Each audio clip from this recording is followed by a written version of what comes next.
জিল্লু খায়া দে জিল্লু মাল দে। এবারের ঈদ আয়োজনে রাক্ষসের তাণ্ডব যেন ট্রেলারে শুরু হয়ে গেছে। ভরপুর রোম্যান্স আর ভায়োলেন্সে 2.5 মিনিটের ট্রেলার থেকে যেন চোখের পলক ফেলাই দেয়। এর আগের বছরের আকর্ষণ ছিল শাকিব খানের বরবাদ। টানা 2 বছর এই ভায়োলেন্স ঝড় এনেছেন পরিচালক মেহেদী হাসান হৃদয়। এরই মধ্যে পরের ঝড়ের আভাস দিলেন তিনি।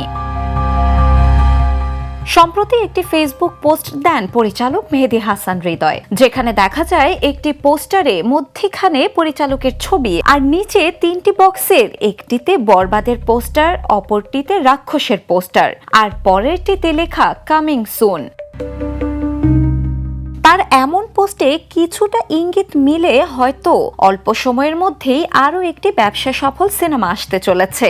এখন সিনেপ্রেমীদের আলোচনায় একটি টপিক, তবে কি খুব শীঘ্রই দেশের সিনেমা অঙ্গনে আসতে চলেছে মেহেদী হাসান হৃদয়ের আরও একটি ধামাকা? বিনোদন ডেস্ক, দ্য নিউজ।